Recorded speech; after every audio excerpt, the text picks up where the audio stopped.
Hey everyone, Julie Mason, and today's topic is pricing and why pricing is elastic and what does that mean? And I've had many conversations this week with business owners and entrepreneurs across the board who one of the biggest issues they have is a real fear around pricing themselves, their products or their services. Now, sometimes the products that they have, so for example, if you're in a multi-level marketing company, your prices are really set. There's not much you can do about it. You have to sort of lift your mental game to meet those pricing.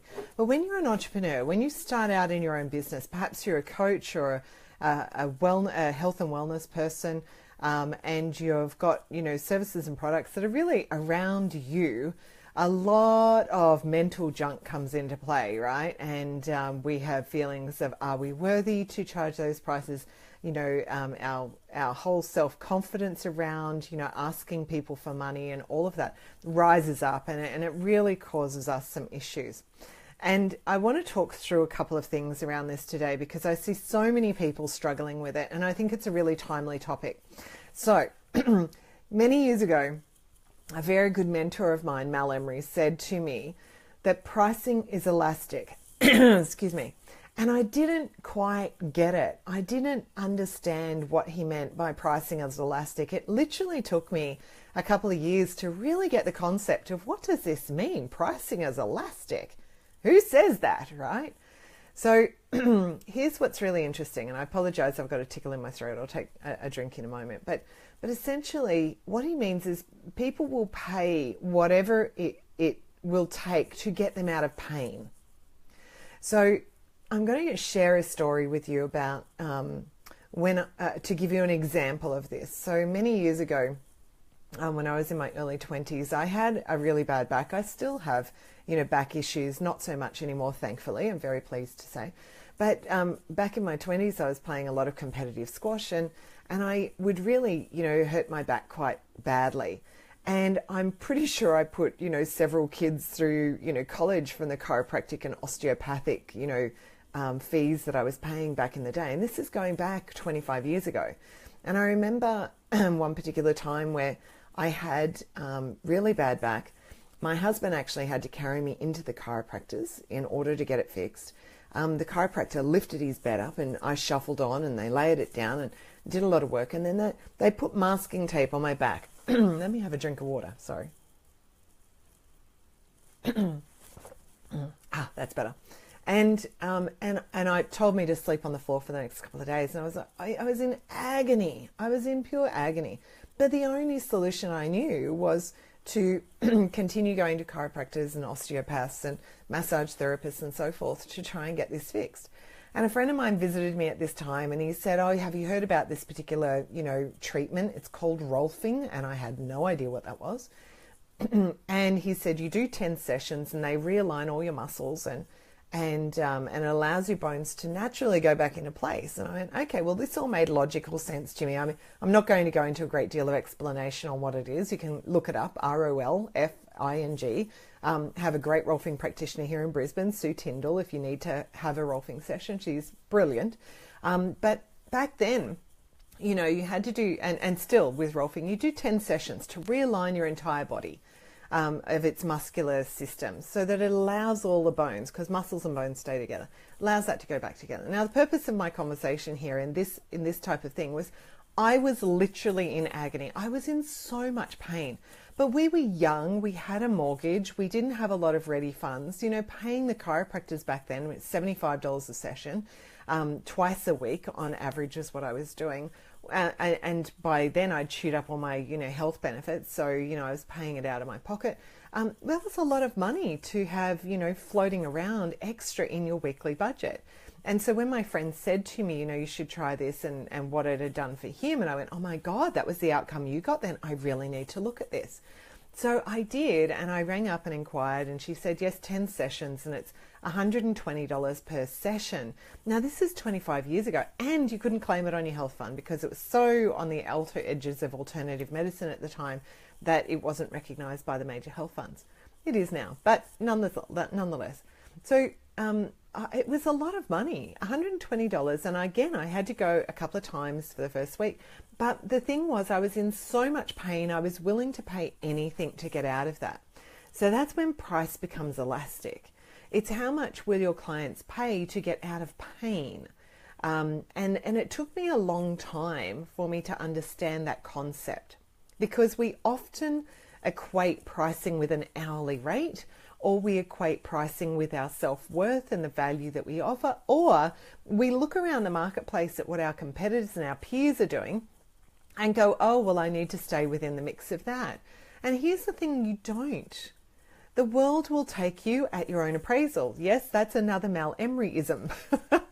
And it's a great one. The world will take you at your own appraisal, so make it a good one, right? Trust in your abilities to serve your clients. Now let's talk about pricing a little bit more.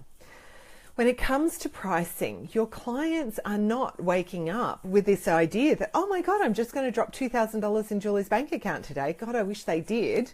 You know, feel free at any time, guys. I'll put my BSB number down below and the account number, and feel free. But that is not why you wake up with the first intention. You wake up, your clients wake up with a problem that you have. They wake up looking for a solution to that problem. And they're really wanting to know how you can help them. What is the outcome? They don't care how many hours it takes you to do to solve that problem. They don't care the methodology you take necessarily to solve that problem. They just want the problem solved. So when you price, you want to price on outcome.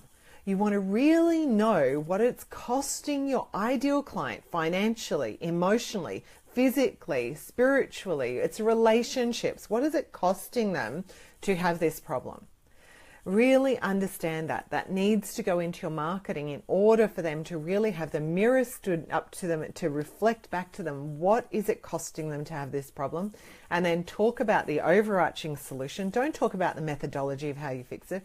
And then price effectively to the solution of the outcome that they will receive. So if they work with you, what can they expect by working with you?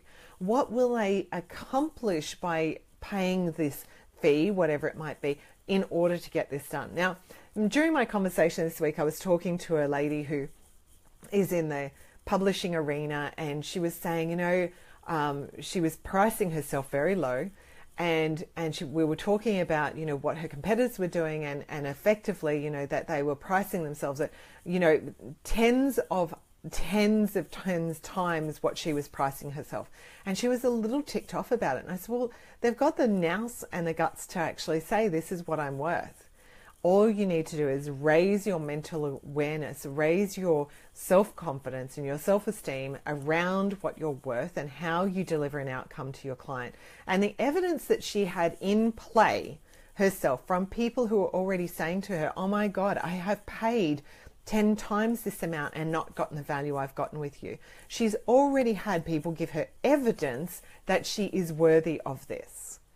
So, you really have to raise your confidence up. And here's another thing, a tip around this as well. When you focus on your self-worth, you will focus on the price point even more so. When you focus on serving your clients, when you focus on how you can help them and what it's costing them to have that problem at the moment, and what life will be like when you solve that problem with them or for them, that's priceless to them. So really think about this. Price is elastic means that people will pay whatever it takes to solve that problem. It's their dependency. Some people may not choose to pay a heavy price on that. Some people may choose to pay a small price. Some people may choose to pay a medium price, whatever that is. But if your ideal clients are really wanting to get rid of the problem that they have that you solve, they'll pay the price to work with you. So just my thought for today, because I've had so many conversations around this with people this week, and I just want to share this with you because I think if it can help just one person listening to this video today, then this has served its purpose.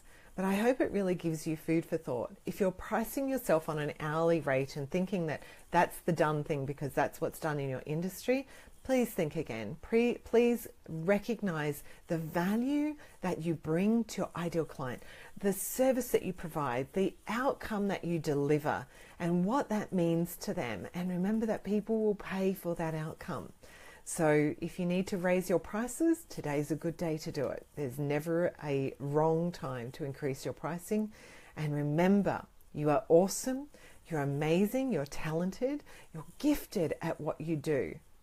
Own that, honor that, allow your clients to see that. There is that old adage that still is stuck in people's mind that you get what you pay for. So if you're only paying a small amount, they're expecting peanuts. If they pay a larger amount, they're expecting a greater outcome. But the outcome doesn't necessarily change whether they pay peanuts or whether they pay, gold bars.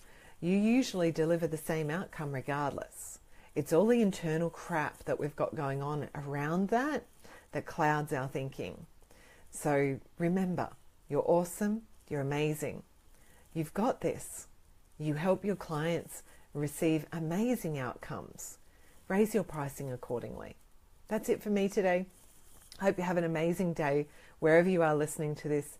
And if you've got any comments or thoughts, please pop them down below on the bottom of this video. I'd love to hear if this has made a difference for you, if it's helped you, that would be great. Then my journey is solved, right?